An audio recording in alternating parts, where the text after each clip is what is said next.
And Kaya, Charlie, and Justin, if there's anything in particular you want me to ask you about, just either text me or send me a chat.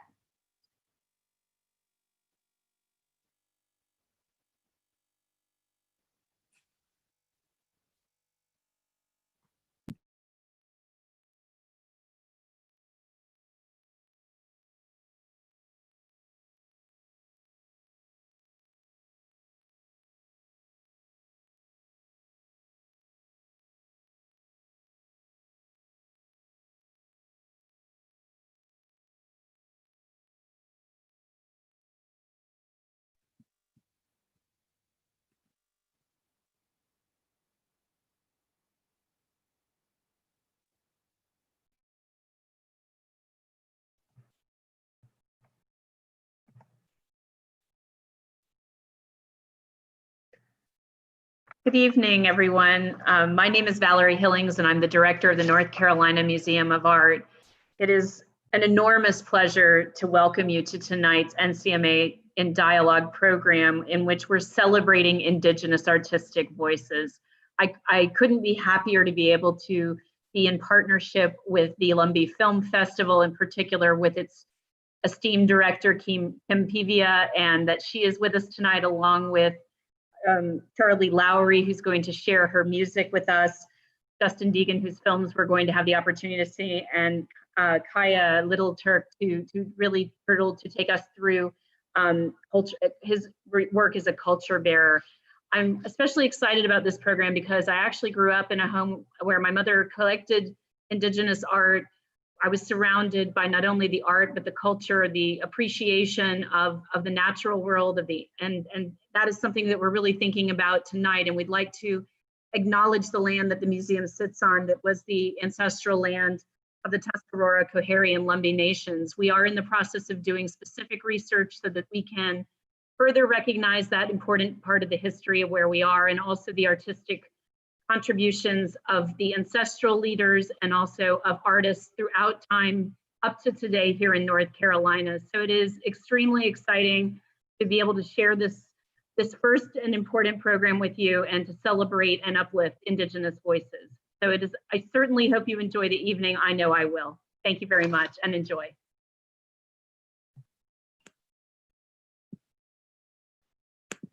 Thank you, Dr. Hillings, for that wonderful introduction, and thanks to our audience for joining us tonight. I'm Jeanette Hoffman, and I'm the manager of concerts and music programs at the North Carolina Museum of Art.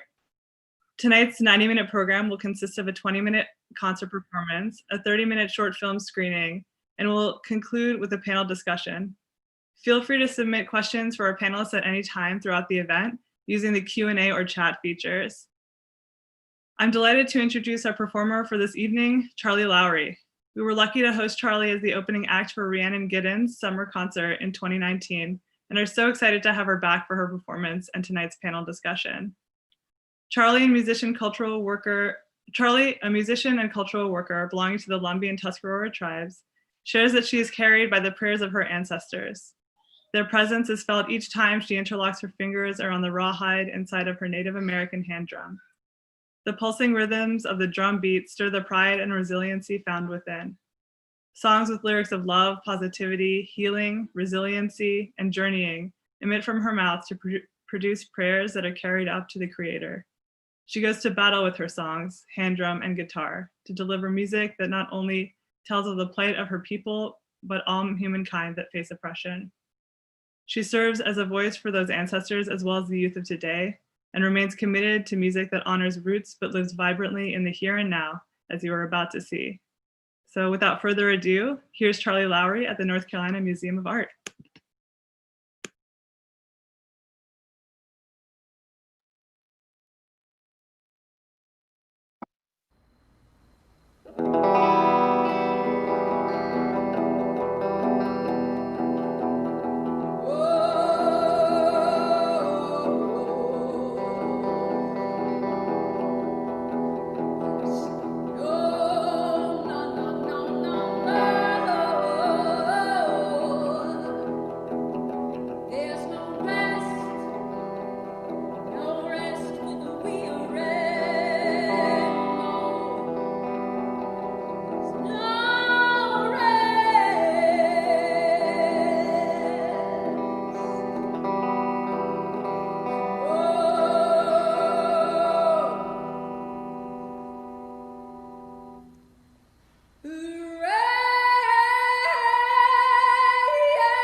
I am honored to be here. My name is Charlie Lowry. Happy to be here as the North Carolina Museum of Art presents Indigenous Voices. And now, I'd like to play a few songs for you on my hand drum. In our culture, the Native American culture, the hand drum represents the heartbeat of Mother Earth. This is one of the most primitive instruments. And usually in powwow culture, you'll see the men behind the grandfather drum and the women are standing behind the men providing backing vocals.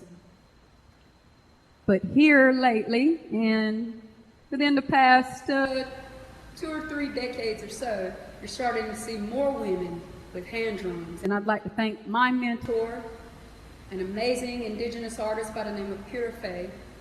Pevia taught us traditional songs when I was around the age of 12, and she was the first woman that I ever saw perform with a hand drum. And she shared the message and stressed the importance of the power of women and the fact that it was okay for a woman to hold a drum and sing songs. And so I'm going to share a few songs with you. This first song I'm going to sing is dedicated to Mother Earth. No matter how bad we've been treating her, she's still good to us, and she still provides abundant blessings. And this song was actually written by Justin Harrington, and I provided, well, Justin Harrington, also known as Demeanor, from Greensboro, North Carolina, and I provided the indigenous chanting and drums for this song. And we also had Rihanna Giddens with the banjo, so it was a nice collaboration of folk music, hip-hop music, and indigenous music coming together for this song, Mother Earth.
politics like I ain't gonna make it. People like you that hold us back from getting stacked, so we go through the summer routine every day, trying to conjure like voodoo. Who knew I'd be the extraordinary one? Little Lumbee, brown skin, little mama with the country grammar, green sky, independent. Tell me you're feeling this.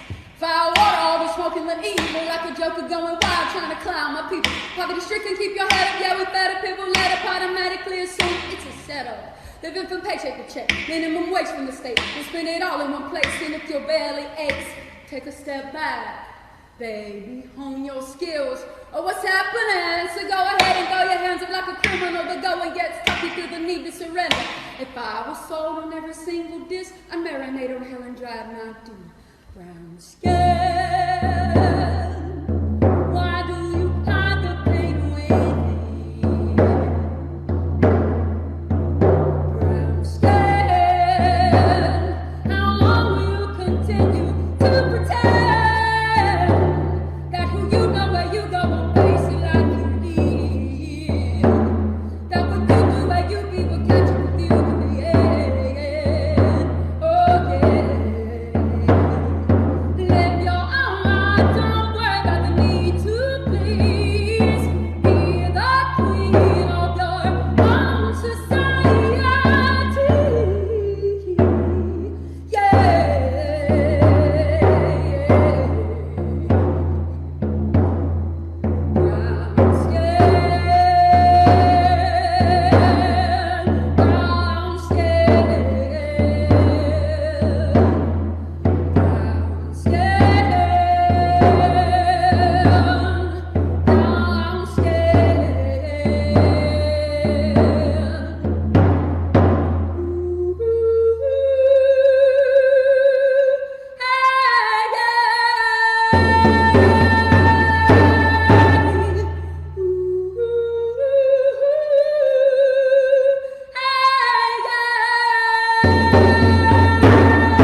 Thank you very much. This next song that I'm going to do with the drum is a song that was written by Pevia and Carrie Morin. And this song rose from the First Nations people up in Canada. It was influenced by their fight for access to clean water and land, basic human rights. And it's a call for all of humanity to wake up out of the slumber that we're in and realize the pain that we are causing Mother Earth. And we've got to stop remaining so idle. It's a song called Idle No More.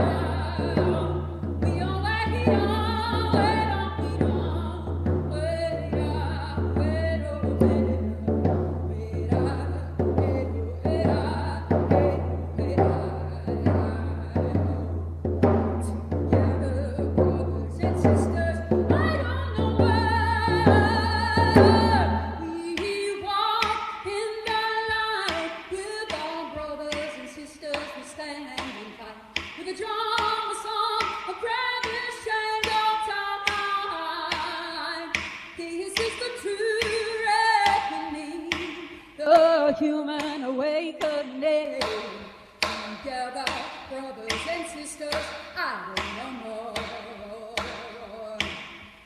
Together, brothers and sisters, idle no more. Oh, hey, oh, hey, wait, wait, oh, how, wait, oh, wait, oh. Hey, oh, hey, oh, hey, oh, hey, hey, oh.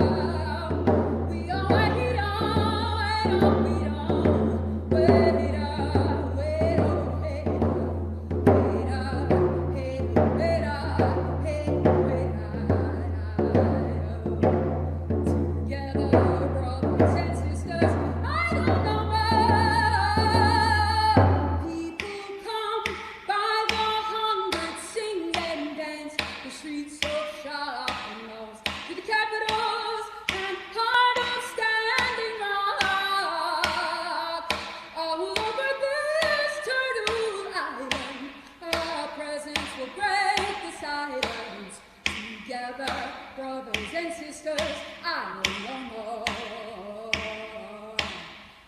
Together, brothers and sisters, I don't know much.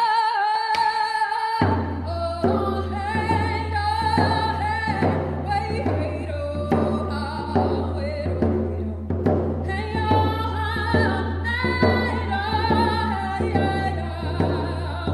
we all like it on, wait,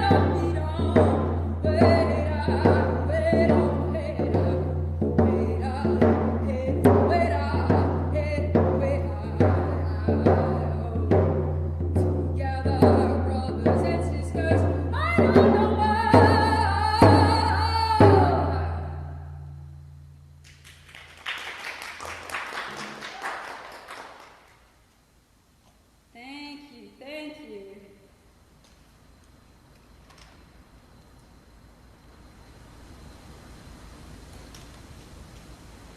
This song is actually one that I co-wrote with an Indigenous artist by the name of Alexis Rayana and our producer, Wiley Withers. This is actually Alexis's debut single.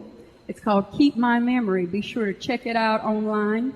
And we wrote this song with our missing and murdered Indigenous women in mind.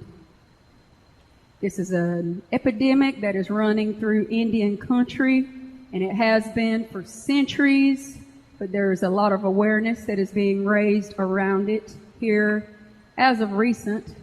And it's important for us to never forget that these women, these girls that have lost their lives, they are someone's sister, they're someone's mother, someone's grandmother, cousin. They were special to these people. These women and girls had names. They weren't just numbers. And so as I sing this song, think of them and always keep them in mind, keep their memories alive so that we can get the resources that we need to seek their justice.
Just set me free and keep my memory go down. Can't be knocked out. Rise up, power, power, go down. Can't be knocked out. Rise up, power, power, go down. Can't be knocked out. Rise up, power, power, go down. Can't be knocked out. Rise up, power, power, Lord. Temper let me flow. Dark river still flows.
'cause I've had enough.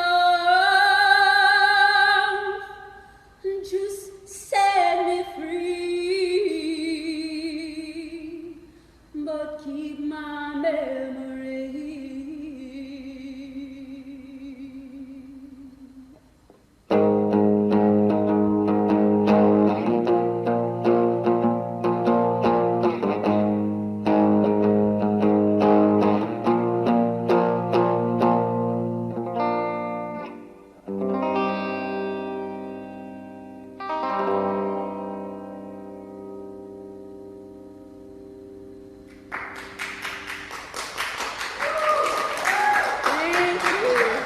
Thank you so much. You don't know how much that means to me. And I'd especially like to thank the North Carolina Museum of Art for inviting me to participate in Indigenous Voices. And I hope that you all stay blessed. Please seek out Native artists in all mediums and support our people. And thank you again for having me.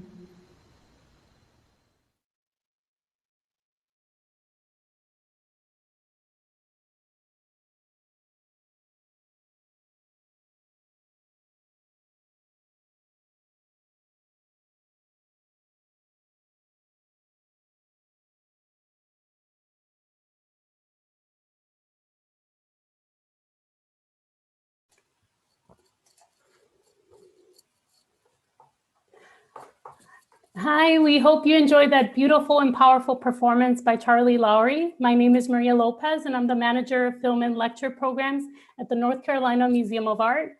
Thank you very much for joining us this evening to celebrate and uplift Indigenous voices. The next component of this event is a virtual film screening of 3 shorts from the 3rd annual Lumbee Film Festival, which took place July 1st through the 5th of this year. The Lumbee Film Festival showcases bold, original new films made by Native Americans, Indigenous filmmakers, and American Indians. These shorts were curated by Lumbee Film Festival director Kim Pevia. These 3 films are a great representation of the Lumbee Film Festival and also showcase the way that Indigenous filmmakers are challenging narratives and boundaries, defying stereotypes, and most importantly, bringing attention to issues that affect them in their communities. The 3 shorts films featured represent a diversity in genres and filmmaking styles. The first film that you'll see is a music video by Alexis Rihanna, co-directed by Matthew Ruprick for Alexis's debut single, Keep My Memory. You will notice tonight's performer, Charlie Lowry, in the video, who, as she mentioned in her set, was also a contributor on the song. Alexis is a member of the Lumbee tribe, and her video is a story of rebirth and a voice of the missing and murdered Indigenous women movement. The second film that you'll see is called Hard Learning, and it is a documentary directed by Daniel Fortin, who's from the Métis Mi'kmaq Nation. It tells the story of Miranda, a First Nation 9th grader in the remote flying community of Wapikika in Northern Ontario, who must leave her family and home behind to pursue a high school education. The last film in tonight's lineup is Totems, directed by Justin Deegan. Justin is Arikara Sanish, Oglala Lakota, Hunkpapa Dakota, and an enrolled citizen of the Mandan, Hidatsa, and Arikara Nation. This short film is a post-apocalyptic story of 2 Indigenous men in 2019 Seattle existing in the aftermath of colonial America and dealing with their marital troubles. Justin Deegan will be part of our panel discussion, so please make sure to submit any questions that you may have about the film. Thank you, and I hope you enjoy these short films as much as I did.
pumping through my veins. Nobody ever asked, now you're running from the past. True. 'Cause I've had enough of you turning little ego. Educated boy, you should know. After all the blood and pain, your college has for me, giving all the liberty that's due.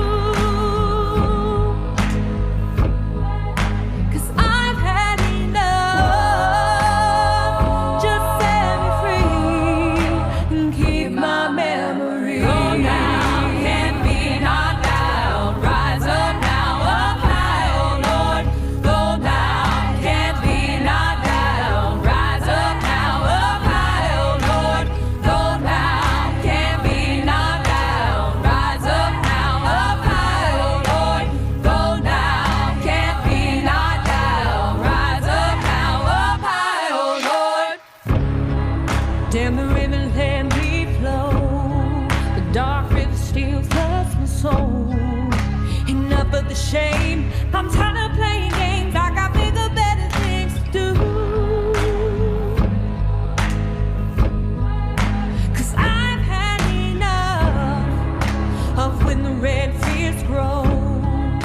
Say the name, I'll feel the pain. I'm praying for change. This crimson dress is torn, and it's something I've been born into.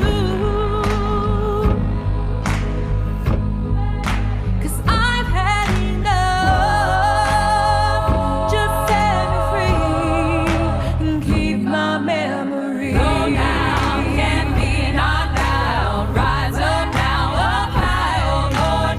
Go now, can't be knocked down. Rise up now, up high, oh Lord.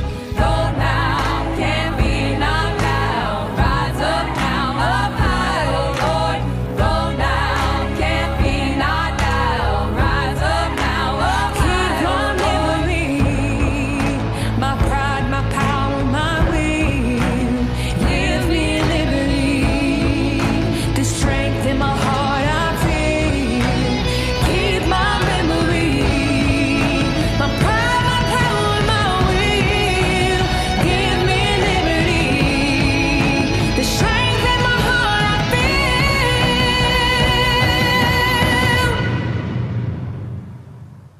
'Cause I've had enough. Just set me free, but keep my memory.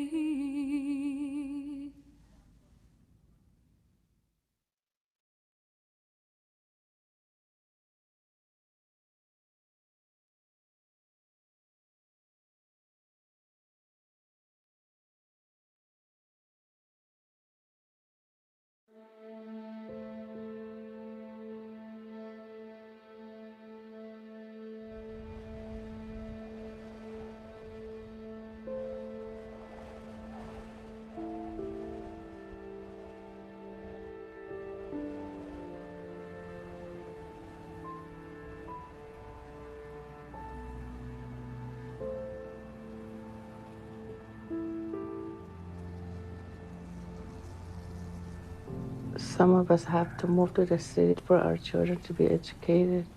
But for me, I have to send my kids out because I have to work, try to support them.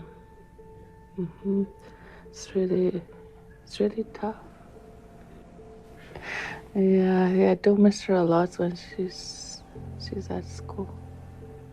I have my days. I would just stare out, missing her. I feel so sad about it. They're losing our traditional way of life. I think I'm losing my language. Oh my God, I used to know all the words to every fish. I think we all sacrifice a lot of things. And it must be like really difficult to let your children go. She's been crying lately, and it's like killing me right now. Yeah, and I bother her too. Just how we show my love. She must miss that. When a parent misses children,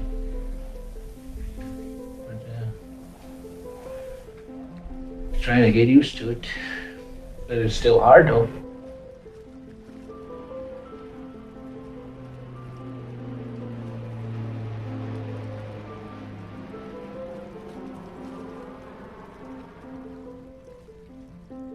After grade 8, all the children that need to attend further education, they have to leave the community.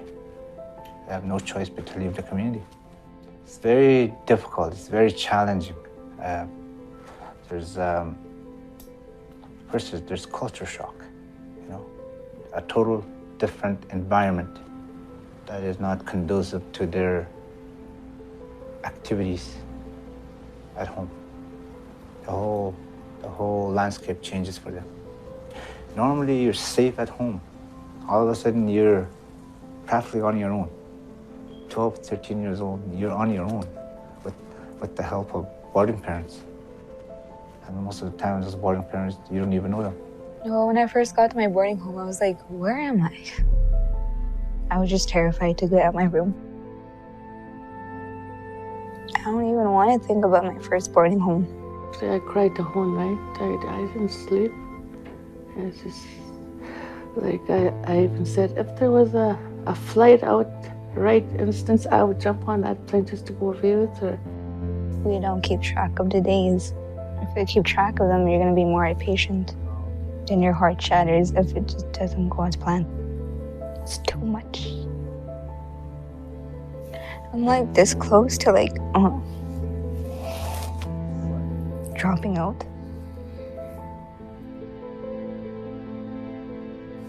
When I'm like sad in the mornings, I wake up and I'm like, I'm not home.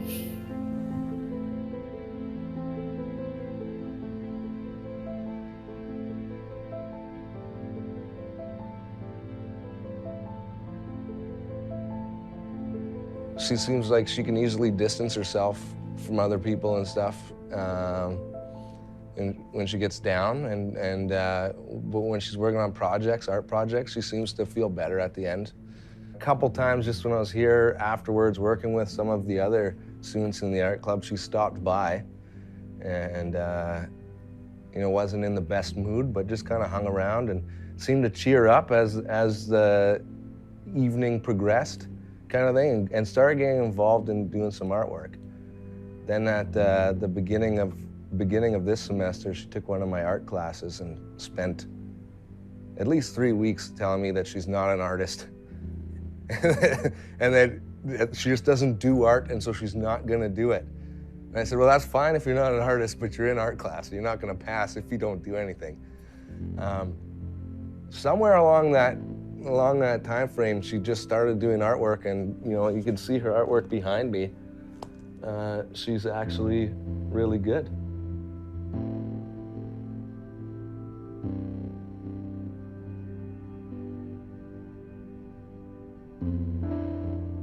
Kind of thought that I would like drop out after a month and a half, but I don't know, I like connected to some people and they ended up motivating me and encouraging me to stay. There's some days I just want to like pack up and leave, but I'm very proud of her. She made it so far, trying to cope, trying to teach her children too. The city life and the traditional life. I'm tired of the city life. You need your education, just not an easy way, because it's just life. I have to continue. Can't stop where I started.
Yo, hey. Hey man, you got a phone? You got a phone I can borrow really quick? I just gotta call my girl, man. I just gotta make a phone call. I've been asking a lot of people, but nobody's been stopping. Yeah, that's what's good. All right, bro. All right, thank you, man. You're not gonna run off on me, are you?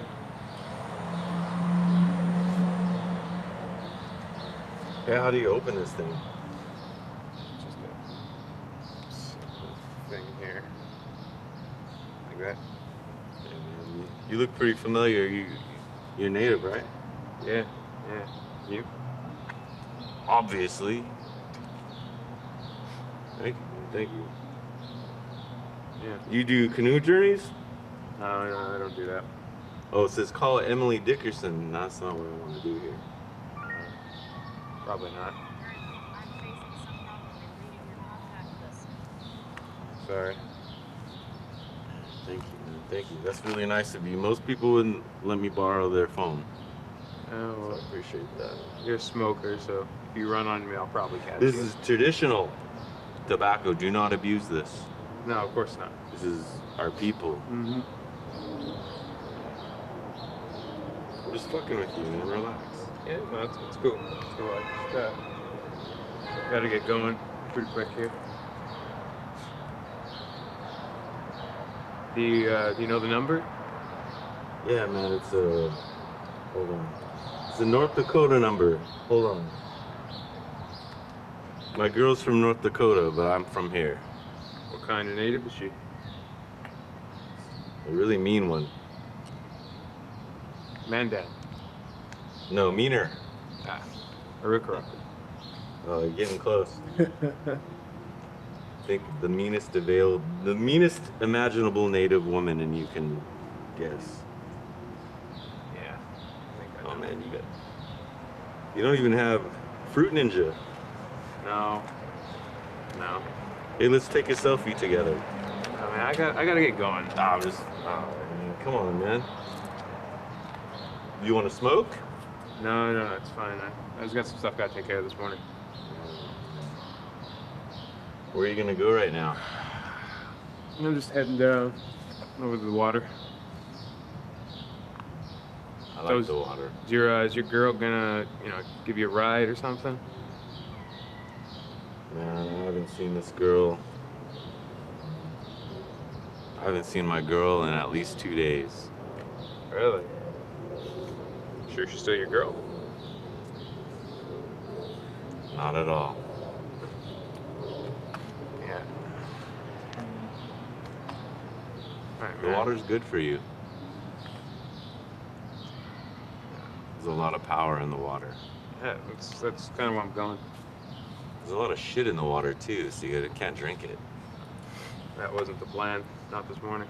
All right, I don't want to see you with diarrhea. Me either. Alright, man, I gotta get going. Well, let's go. I'll go with you. Have my phone back? Hold on. Give me a minute. Come on. I appreciate you taking a walk with me. I don't know if that was your intention. As I get older, I start to think about all my nephews. And they got jobs and they do so well for themselves. And I try to figure out what it is that makes them better than myself. Like you. Maybe they don't party so much. Yes. That's too easy. That's easy mac and cheesy. Anyway, I gotta get going, yeah? Come on, man. Just hang out for a little bit. I got stuff to do today. But have a good one, yeah? Like what? Like what's more important than hanging out with Native people anymore? What? Everybody's got so much shit to do. Everybody's got things to go.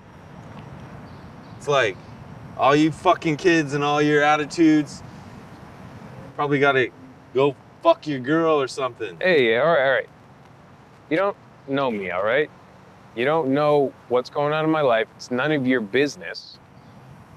So just drop it. I got other things to do that don't include you. Maybe the reason that your girl isn't with you right now is because you're an asshole. Did you ever think about that? God.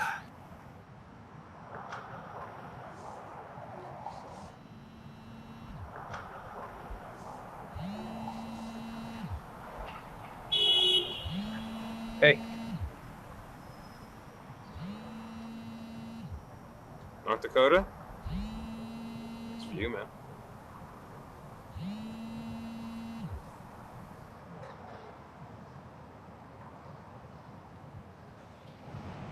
Hello?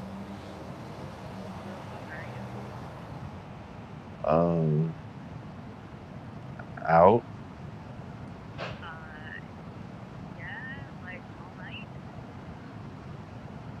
I guess.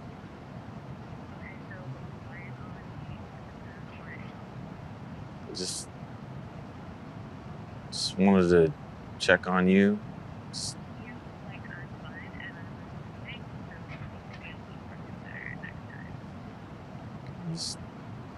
just hoping that maybe I could come home.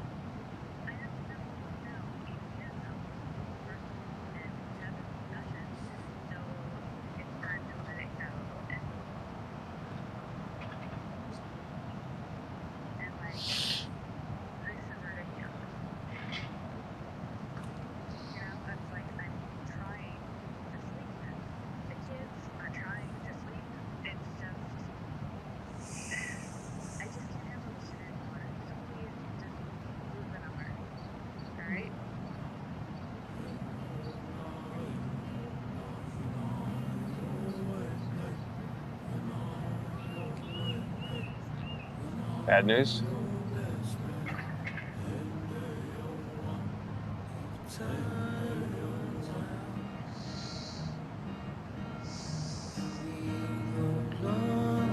My auntie told me they used to have camps down here, and then they tore them all down so that they could put this up.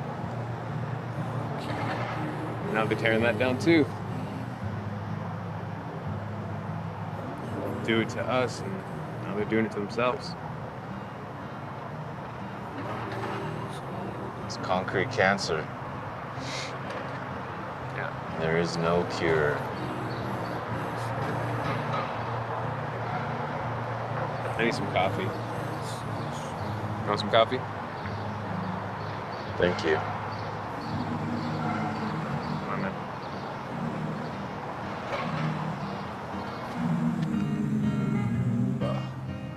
So do you know a good coffee shop around here? McDonald's. BK Joe, something like that. You think in a city like this, you have some coffee options, right? Coffee is not optional in a city like Seattle. Guess so. I think they should serve coffee instead of breast milk. And call it Indian milk. I guess.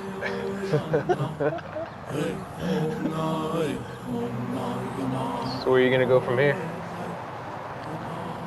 Probably to sell these shoes because they are a lot more expensive than I should own. Fair enough.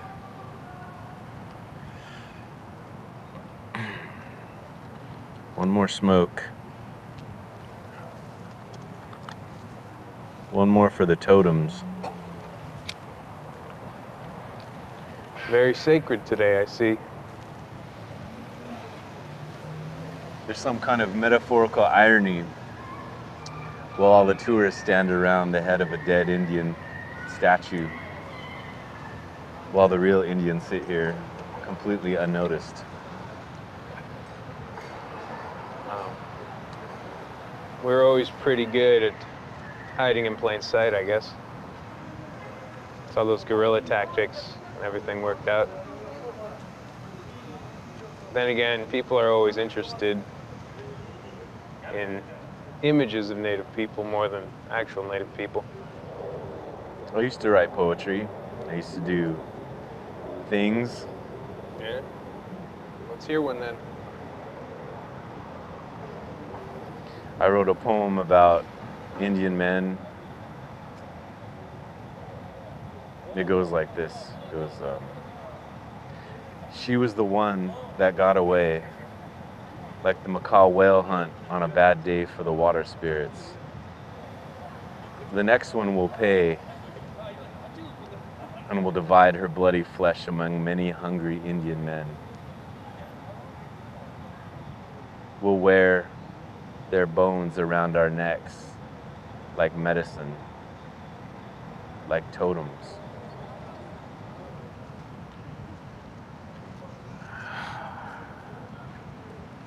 Yeah. I think that's why she left you. Who said she's gone? Indians never say goodbye.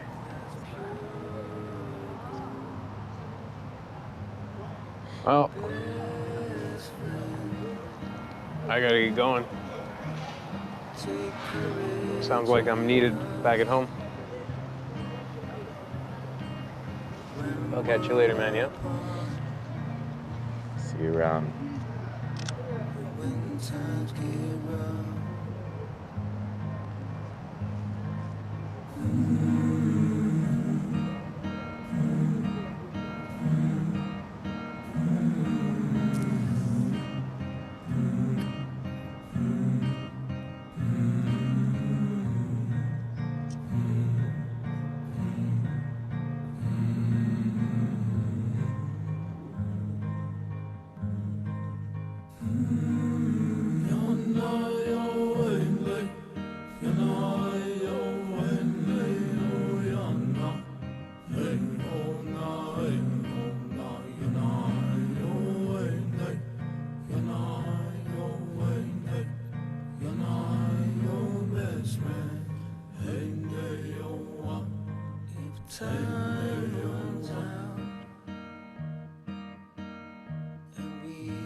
We hope you enjoyed that wonderful and diverse showcase of Indigenous short films.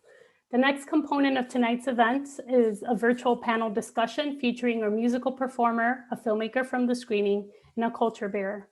Please be sure to enter any questions for our panelists using the Q&A function or chat box. Now, it is my pleasure to introduce our moderator for today's panel discussion, who was also very instrumental in helping us bring this event together. Kim Pevia is an experienced life strategist, an engaging keynote speaker, and a skilled workshop facilitator. Born and educated in Baltimore, Maryland, she currently lives in Robeson County, North Carolina, where her roots run deep as a member of the Lumbee tribe. Her love of community and films is expressed as the curator of the annual Lumbee Film Festival, along with Cucalores, and the quarterly community cinema in partnership with Working Films. She expresses her creativity as a writer and a workshop training facilitator. Kim is so inspiring and dynamic, and I feel very fortunate to know her. We're immensely grateful for her assistance with this event and are hopeful that this will be the first of many more collaborations. Without further ado, I'd like to welcome Kim Pevia. Welcome, Kim. Oh, Yahweh, my heart is like so full. That was just so beautiful. And may the ancestors, past, present, and future, guide our time here tonight. Thank you, North Carolina Museum of Art, for reaching out to the Lumbee Film Festival and inviting us here. Thank you, Maria, Jeanette, and Valerie. Really so grateful to be in this space. You heard Charlie's bio and you heard Justin's tribal affiliation. So I'm going to add a little bit to his bio and bring in Kea and add his bio to the conversation. So Justin was raised on the plains of North Dakota. Justin did the totem piece, the post-apocalyptic Seattle piece, which I just loved the first time I saw it. It was his second short film following his first film called About That Life.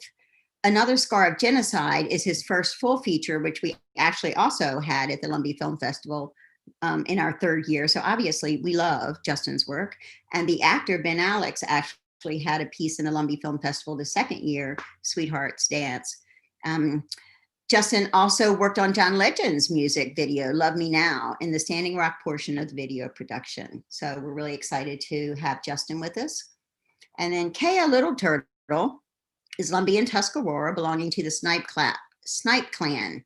And he continues the cultural journey that began with his ancestors. I actually remember his grandfather coming to Baltimore to work with the Indian Center up there. So our families have been woven together for a while. Kea is the cultural coordinator for the Lumbee tribe, the lead singer in the drum group Warpaint, and an Eastern woodland dancer, a keeper of the songs with a strong cultural knowledge. He aims to teach the path of his people to the youth of today. So yeah, if you guys would turn on your cameras, I'd really like to invite you into the conversation. Charlie, Kea, Justin, welcome. So happy to have you here. So I'm going to start with Charlie and Justin. I'm really interested in, and what I'm going to ask you to do is mute yourself unless you're talking, and then it'll just help with the background noise. And I don't know how North Carolina Museum of Art, if we can, or maybe it's just my particular view. Let me see if that's what it is. There you go. So Justin and Charlie, tell me about what inspired you to do this piece in particular, and why this piece and why now? So yeah, let's start with you, Charlie, with the MMIW piece and the music pieces that you chose to present in this fabulous, fabulous piece of art that had us all in chills. Why this now? Thank you, Kim. The first song in my set was an original song that I wrote along with an artist named Shay Jones, and it's the song Backbone. And that message, just every time I sing that song, it reminds me of us, of our people, and our resiliency. Despite being down in the valley, oppressed for so many years, our people are the epitome of having a backbone.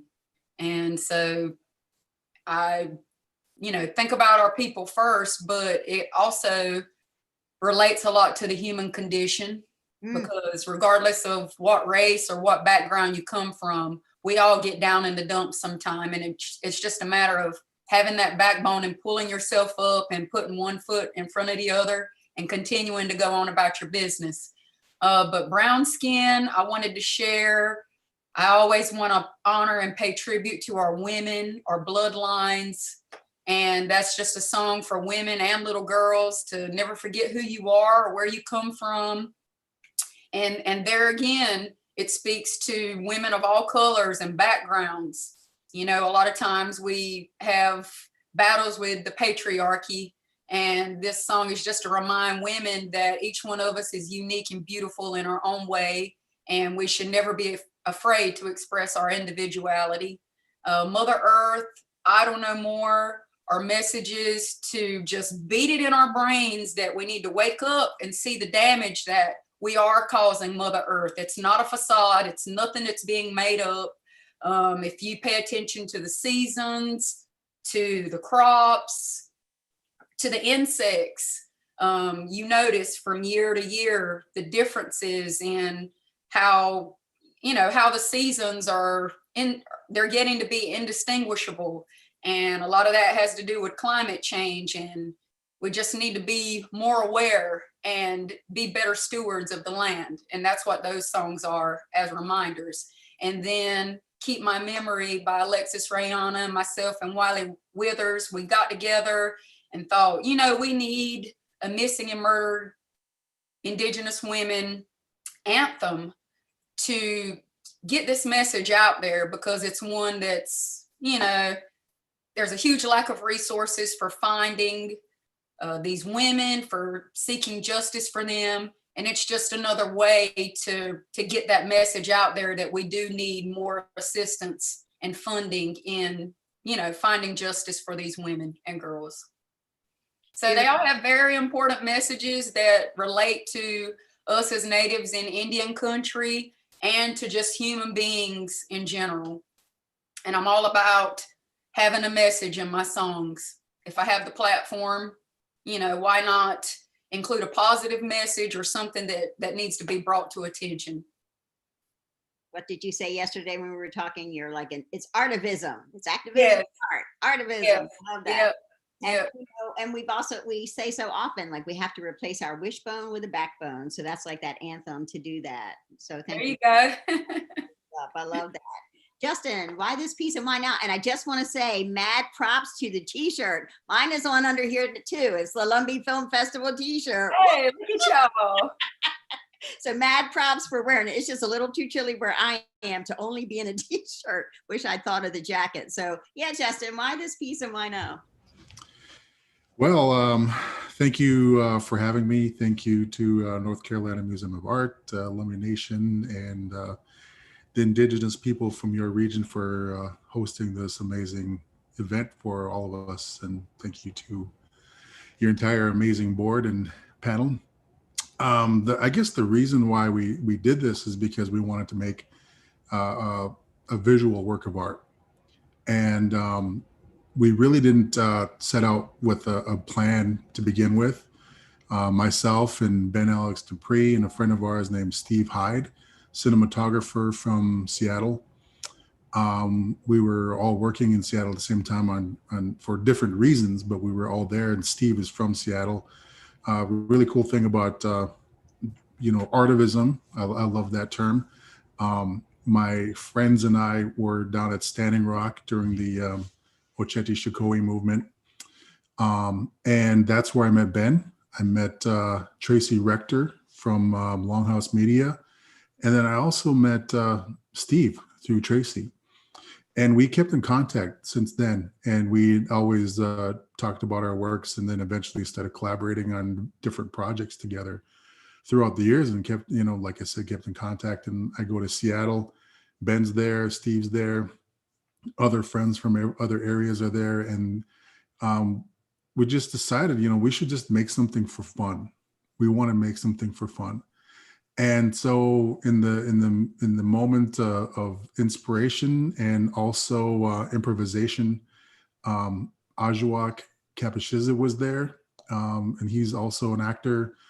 And he most recently was in the Clint Eastwood executive produced film Indian Horse, about which is about, you know, boarding school eras. And so it was just really gratuitous moment where we all decided, you know, let's do something for fun.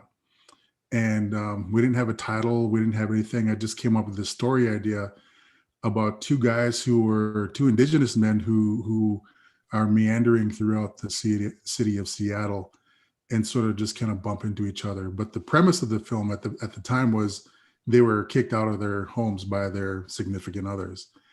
And so what do you do when you're walking around and you're kicked out? There's nothing you can do, you know, you got no money, you just, you're on the outs. And so you just got to figure it out while you're there. And that was the premise of the film. But also that was something that I really wanted to say, because there's a viaduct. Well, I should say there was a viaduct in Seattle, and it was deconstructed, it was taken down. And so I thought that would be a really interesting backdrop to have in the film. I mean, there's chain link fences everywhere. It's all construction madness going on. And I wanted that to be a backdrop for our film to represent the deconstruction of colonization with indigenous communities. We're looking at issues like assimilation and relocation and termination, all the isms, everything is represented in that backdrop. And so that was sort of the inspiration for Totems. the title itself is inspired by Ben, who had written that poem years ago. I think he said like some 20 some years ago he wrote that poem. And it was just a fitting moment that really kind of coincided with the final scene of the film itself. And so that I thought that was really a really fun time to make something. And then the other part, it was really inspired by another one of my favorite films called The Exiles, which was released in the early 1960s. It's a black and white film, and it's got an all native cast. And it's about relocation. It's about Indigenous people living in LA and working. And it's all that whole assimilation thing where the government decides like how we're going to live in modern day America. So they, like my uncles and other people were sent to become iron workers, and other people were sent to become barbers and just learn a trade in the big city and assimilate into the rest of America. So that's what the film is really about.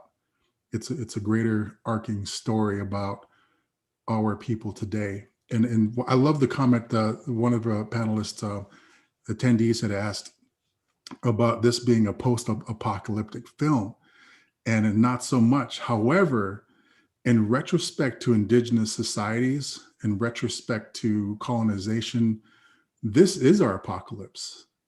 This is our existence. And you know, the 150 million Indigenous people who have been exterminated all throughout the Americas, from, you know, Alaska down to South America, Chile, Argentina, you know, it's 150 million. That's an apocalypse.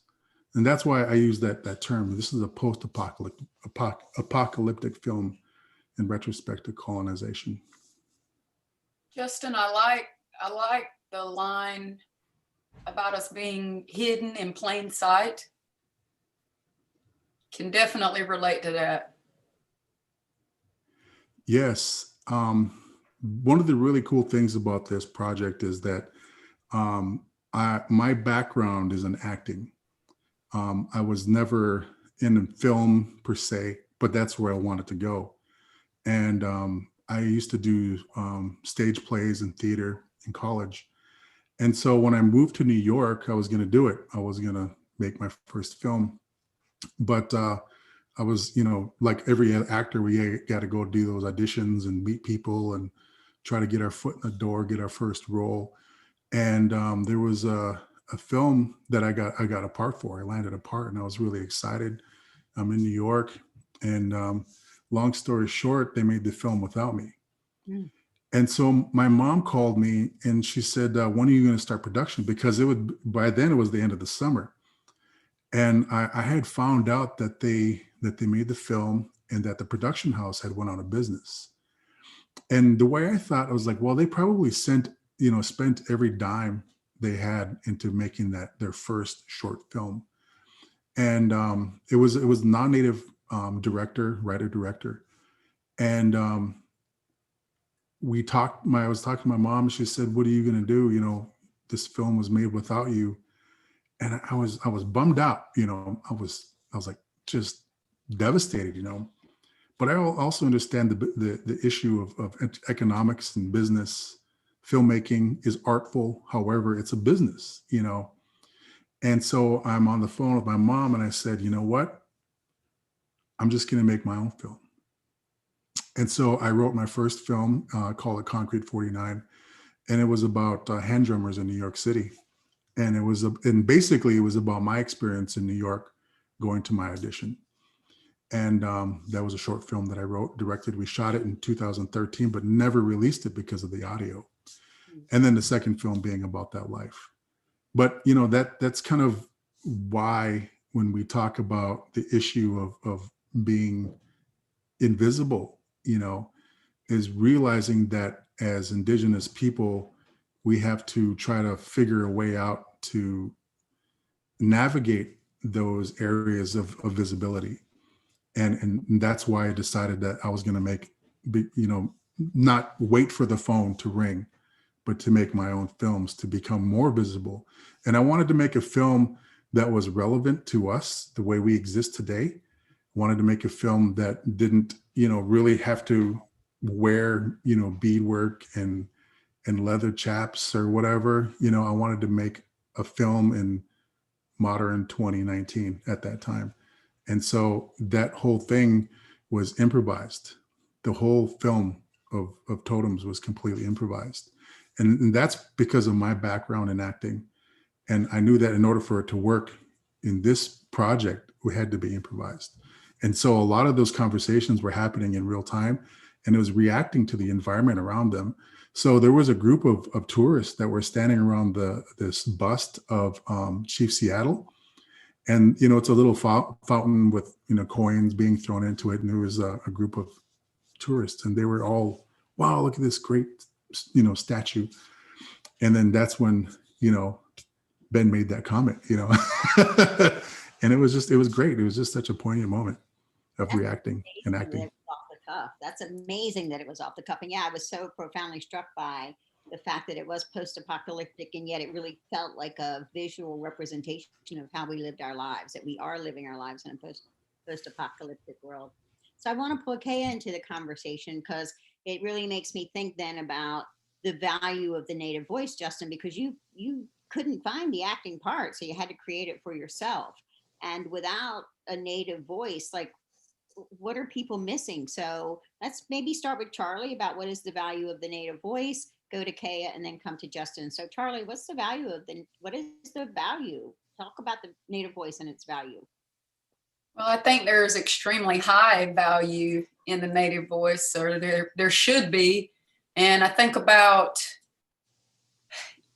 the years and the decades that went by when our people couldn't speak our own languages and our voices were omitted, basically, and our languages were lost. And so I think about just how sad that is for American culture, for Native American culture, that there's so many years that have went by that our contributions as artists were not welcomed or were not documented. And I think that right there should place extremely high value on Indigenous voices of today. And our stories are unique to the American landscape, and our ways of living, our ways of carrying ourselves. And I think there's a lot to be learned from our people and from our voices and stories. I love that you said our voices and stories, because it's not one voice, it's not one story, it's not a monolith at all. No. It says the people that you talk to. So that's beautiful. Thank you, Charlie. Kea? Yeah. So the power, I just want to talk about the power of the native voice. One of the things I was talking with my grandmother about the other night was about the spiritual power that's involved in birth, and the spiritual power that is involved in death. And I want to apply that over to the native voice. Our people, when we think about life, and when we think about death, when we think about birth, when we think about death, we kind of think about it from a physical sense first, but our people have been through, of course, so much physically, but of course, spiritually and emotionally. And, for generations and generations, our people went through, cultural, almost like a cultural death, like the attack, the onslaught that was put on our voice, on our culture. And it had rippling effects on us for generations and generations. And now, we're getting further ahead now to where we're in that birth stage again. Everything comes around, and we're in that birth stage, and our voice, where maybe it used to be a whisper, is becoming almost a strong yell, a unified yell. And we see that now. It's multi-generational, and I know, of course, we focus a lot on a youth perspective, but I think even up to our elders are very, very loud in many different ways, using their voice, and our art is a perfect way to do that. These films that have been made is a perfect venue to do that. Our culture from the songs that Charlie was singing, and Alexis, are perfect in bringing that voice together. So, I think as it continues to go, we're going to build that momentum. We're in the middle of that rebirthing stage now, and the energy is very, very strong. It's very, very high, and we're all doing a great job across Turtle Island, I think, capitalizing on that and building upon it. That's so beautiful. I love that. And I love the diversity too of the Native voice. Like we're philosophical and we're ceremonial. And then I also loved Justin, this whole thing where you through comedy, like, yeah, it's like it's traditional tobacco.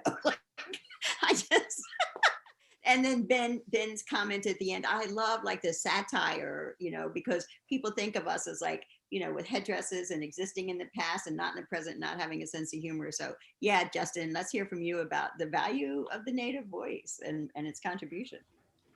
I think that the value of the Native voice and its contribution is something that is really overlooked quite a bit. And people don't realize that the Native voice has been around for quite a while. It's just that it's been rebranded by somebody else. So you even look at all the highways and the infrastructure that we have throughout the United States. Those were trails. Those are originally trading routes that were existing before Lewis and Clark even made their trek out to the Pacific Northwest and all these other directions. These trails have been around since time immemorial and the founding of the Western Hemisphere itself.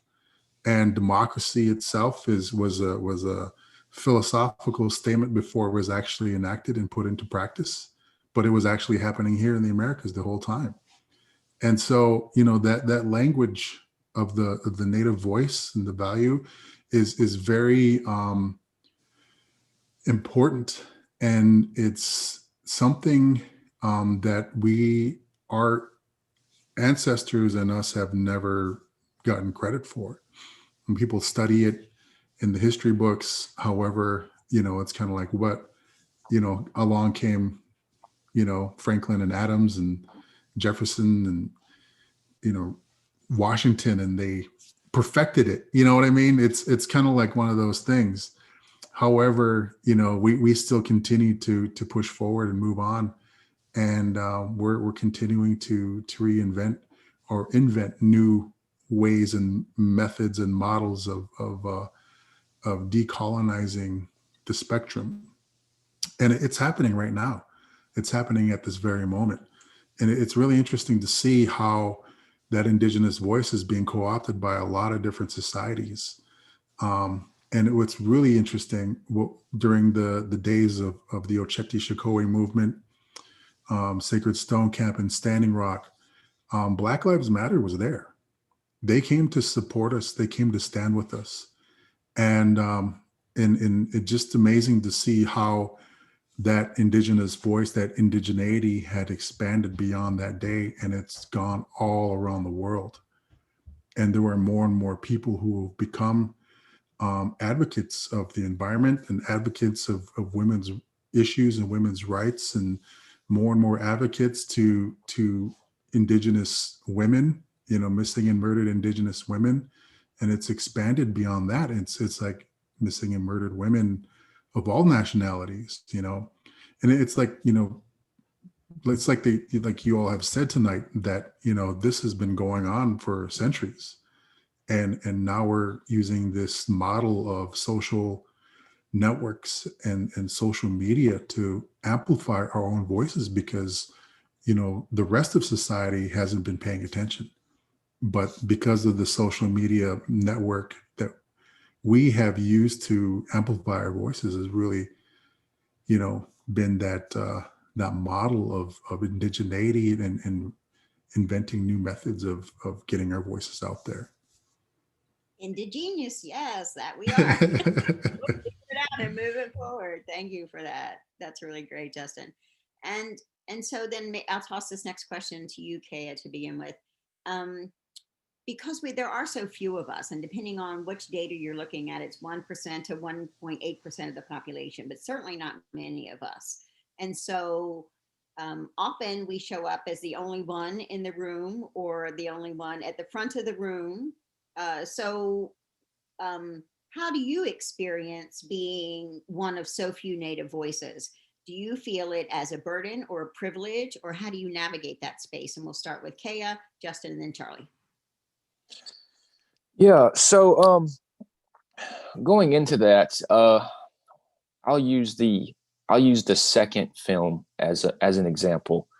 So of course, when you're inside of your own Native community, you feel protected. Your voice is like more or less of a unified voice. And there's another kind of perspective there with your own tribal dynamics that go on within your community. But it's okay because it's your people, and you can kind of understand it better. But then when you leave from your area, you do encounter a culture shock. When you go to some of these bigger cities, and where you were surrounded by people that look like you and people that act like you then become one of the only ones that look, like you and act the way that you do. And sometimes it can become overwhelming. And, I always try to encourage people when they get into those spaces to continue to try to fill that room, continue to try to be that light, because sometimes, not all the time, but sometimes it can be overwhelming for us as Native people. And we see it a lot, especially in our youth. They don't have the years on them that some of our older people do, and the experience that some of our older people do to be able to cope and handle these kind of situations.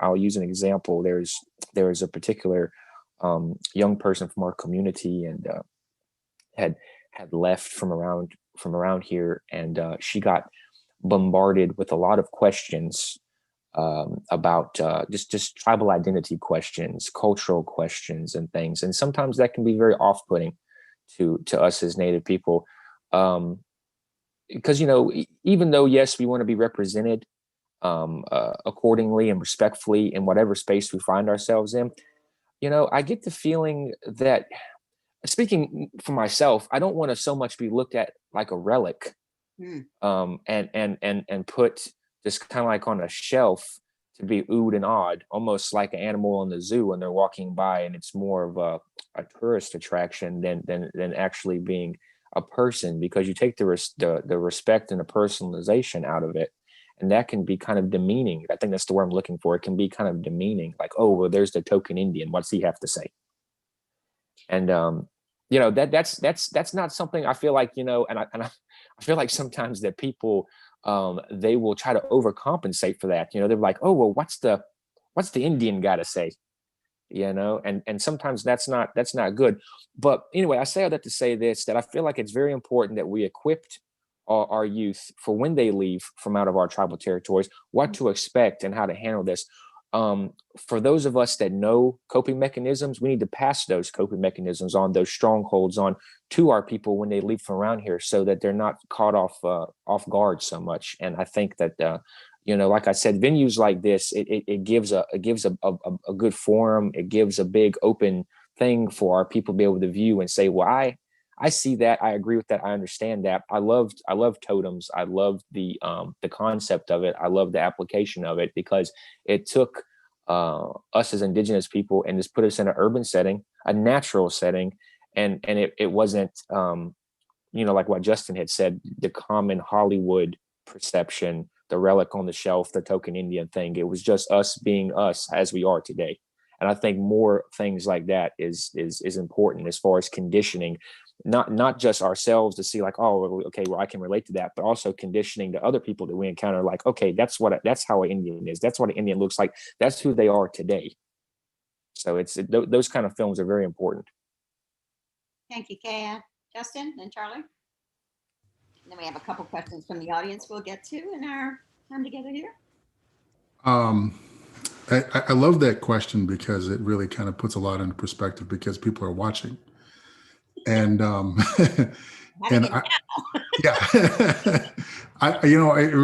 thinking about Chris Rock, the comedian, one of his older HBO specials in probably the late 90s now. Man, I'm dating myself. But one of the questions one of the things he says in there when he's talking about Thanksgiving, and he says, I would love to go to Red Lobster and see a bunch of Indians just chilling, And that's what I think about when we're talking about this particular question here, because I think that we need to continue to be ourselves, regardless of what spotlight comes our way. We need to continue to try to authenticate our own voices, and make it relevant to where we're at now. And even though people try to force us into this direction of where they want to see us, it's important for us to say, yes, I realize that's where you still see us. However, we're right here, right now. You need to deal with it because we're not going to change. And that's the way I kind of how I feel about it. And being one of the very few voices in the room, and especially within this media, within this film industry, within the industry of entertainment, because it really brings a really social relevance to our own children and our grandchildren, and how we're going to establish ourselves here and now. And I think that's really important, because if we continue to wait for the phone call like I was doing in the very beginning, we're still going to take those roles, and it's crazy because like those roles had to be started somewhere, and people still had to say, yeah, I'll do that. You know what I mean? I'll do whatever you tell me, because it gives me this opportunity to feed my family, However, it's people like us that are going to change it. It's people like us that are going to make an adjustment within all of society and within this industry itself. And so that's why I really like what Chris Rock said, because it really brings a relevance to today. I would love to go to Red Lobster and see a bunch of Indians just chilling, And so I think that's really cool, because that's where, we don't get great seafood here in North Dakota, and we got to go to Red Lobster to get it. Head on down to the coast. We can get to some seafood. Good, great. That's great. That's really great. Charlie? So I think about my own personal experiences as an independent artist, and also as a woman, as a Native woman. I was one of those students that went away to college. Granted, it was only an hour and 40 minutes from home, and what I felt like was, not that far away, kind of right in my backyard. But I had that experience as soon as I stepped on campus, and, I looked one way, but when I opened my mouth, that's what really threw people off, when they heard my dialect. And I immediately received questions like, what are you? Or where are you from? And I say, I'm from Robeson County. It's only an hour and a half, hour, 40 minutes away. But where are your parents from? What are they? And then I say, they're Native, we're Indigenous. But what was your grandmother? It's like they could not wrap their heads around the idea that I was a living, breathing, Indigenous young woman. And over time, that really placed a burden on me as a student. Because like Kea mentioned, I come from a place where it's predominantly Native. We're tight-knit communities. We protect each other. We knew we had that safety net and that comfort of home. And then when I went away and had all these people questioning me and questioning my identity, my grades began to suffer. I reached a point to where I would not answer questions in class. Mm. When we gathered in smaller classes, because I went to UNC Chapel Hill, where it wasn't uncommon to have a class with 400 people in it. So I definitely wasn't raising my hand in that class. But even when they broke us down into recitations and I had 20 people in class, I still did not want to raise my hand and open my mouth and share my voice, because I didn't want to be judged for poor grammar or the way I said pronounced words. And at that time, it was a burden. Hmm. while I was also in college, I picked up the hand drum and began to write my own songs for the first time. I became a songwriter. And using my voice, I was able to partner with other organizations on campus and perform for their events. And that helped me to grow my network. And that gave me confidence, not to mention that I was singing songs that were relevant to my community. It was my way of sharing my voice and my experience as a Native student, but I was using my vocal cords as a platform. And I became empowered in that way. And I realized that there are so few Native women in the country. And for me to be one that had a gift of a voice and to be able to share it on that platform, I turned it into my duty and responsibility to not only represent for myself, but for my people. And I never felt and never do feel alone, because I know I have the support not only of my people here, but people that I've met from Indian country all across Turtle Island. And that gives me a sense of empowerment and more of a sense of responsibility to represent and be present for my people. And also the 7 generations, the younger generations to come, and having that responsibility to be a light for them. And it's like, if we don't do it now, while we're living in these, as contemporary Natives, who's going to do it, in the future? We have to solidify our voices and just make our presence known so that folks can document it, so that 100 years from now, people will see, man, these Natives, Indigenous people did make wonderful contributions. And I'm specifically talking in the arts. And when we talked about the value of the Indigenous voice and other contributions of Native artists, I think about Rumble, the documentary Rumble has been featured on PBS, and the many contributions of Native musicians that folks have no idea that how they contributed to popular culture and rock and roll of today. Artists like Link Ray, Jimi Hendrix, who has Indigenous blood, and so many others that we often forget about. And I'm just thankful for their catalogs of music, because it gives me something to study.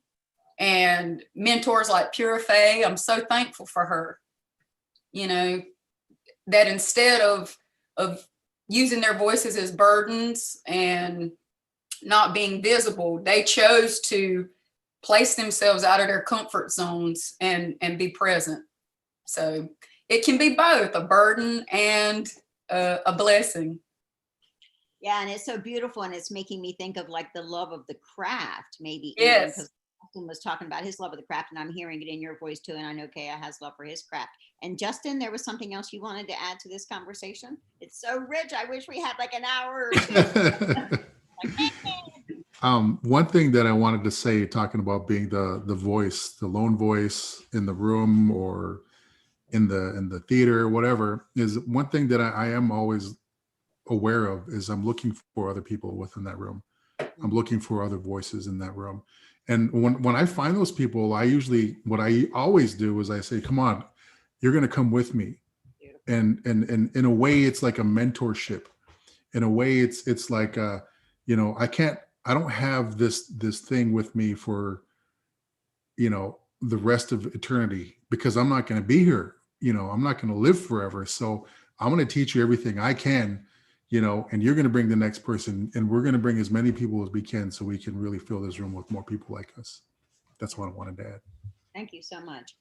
We had 2 audience questions, and we have about 3 minutes. So what I'm going to do is ask both questions and then toss it to each of you to answer one of those questions, whichever one you really want to answer, and maybe I'll finish up with the other one, but we'll figure it out.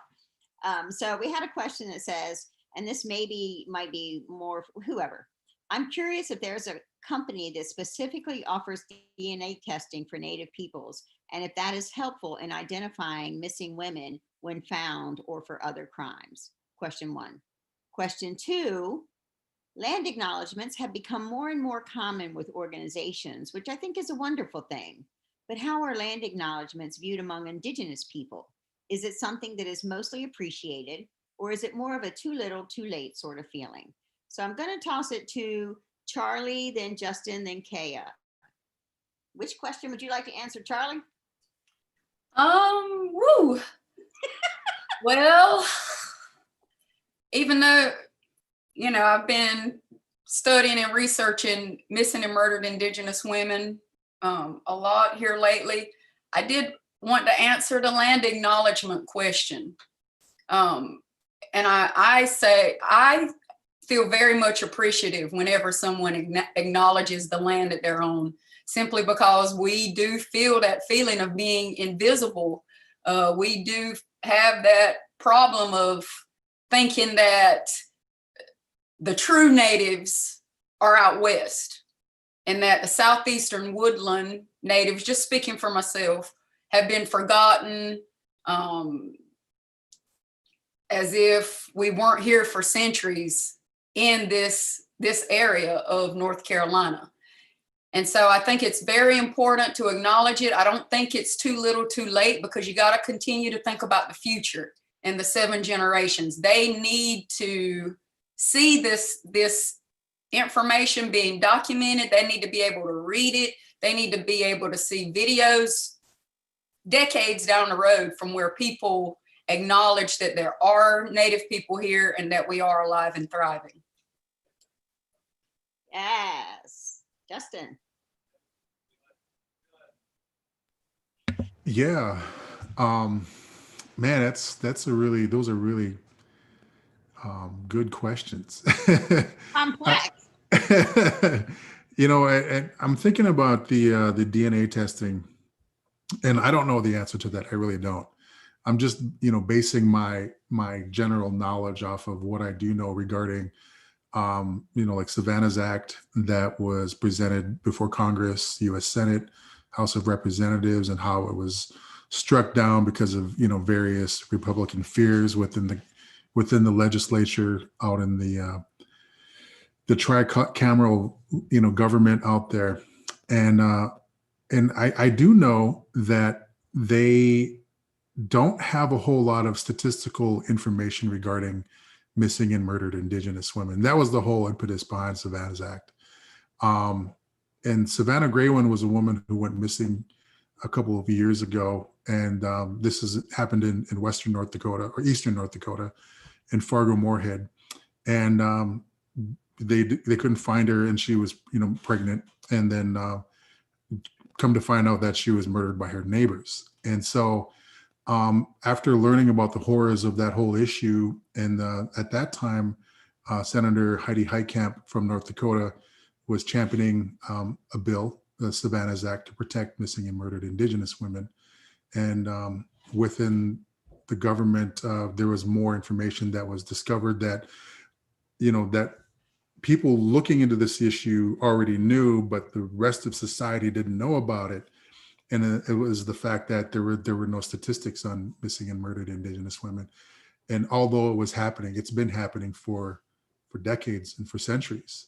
And that whole issue of DNA testing and having an actual entity that specializes in that is something that's probably going to be groundbreaking when and if it does happen. Hopefully it does happen soon. Thank you, Justin. Kaya will give you the final commentary, and then Jeanette will go right to you after Kaya.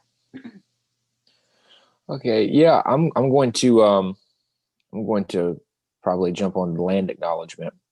So I do not think that there is a too little, too late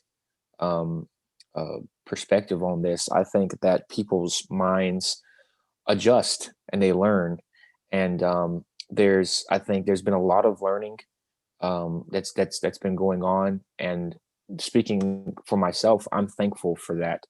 I'm thankful when land is acknowledged that my people have been on for generations and generations, where my people raised their families, where my people are buried, where my people have passed away, where my people fought battles and wars. My people have been around the noose. My people are people of the Katetnu, of the submerged pine trees, of the cypress. And whenever somebody wants to acknowledge that, when anybody wants to sit back and say, yes, you know, this we're sitting on native land, indigenous land, original people's land, that original people's land. It's a good thing for me, and I appreciate that. And you know, I think that when you do land acknowledgement, it opens up to a lot of other conversations. See, that to me, when you do a land acknowledgement, it's basically like you're opening up a door to deeper conversations about being able to kind of uplift and put out your identity in your own home.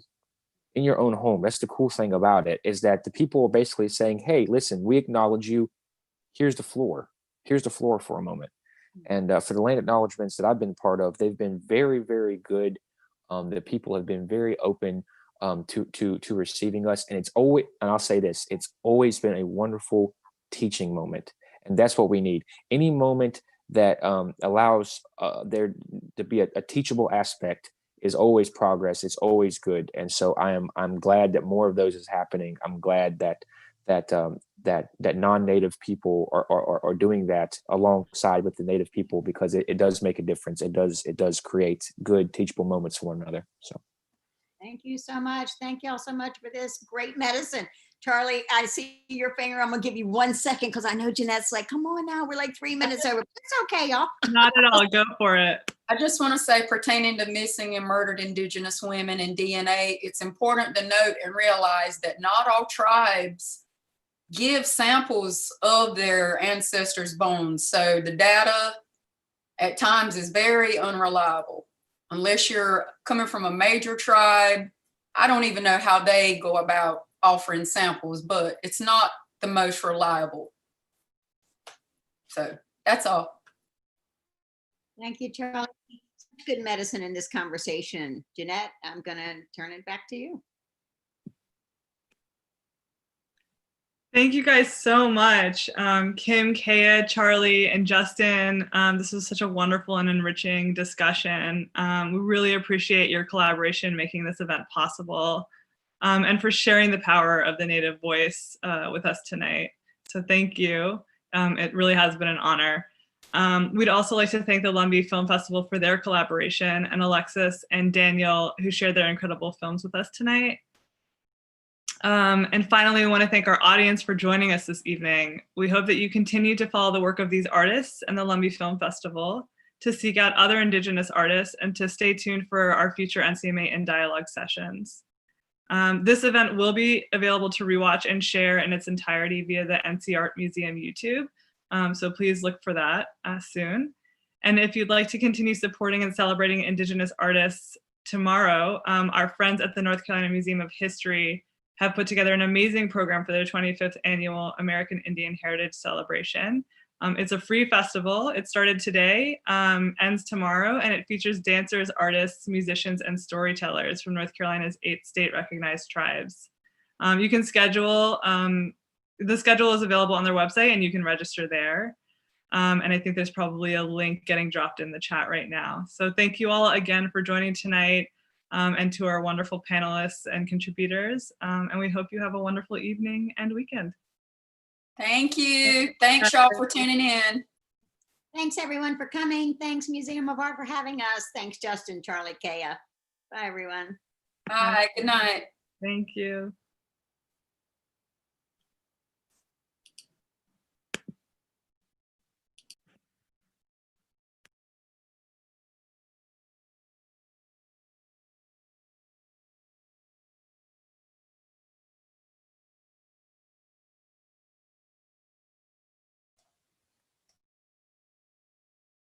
Ah, Jeanette.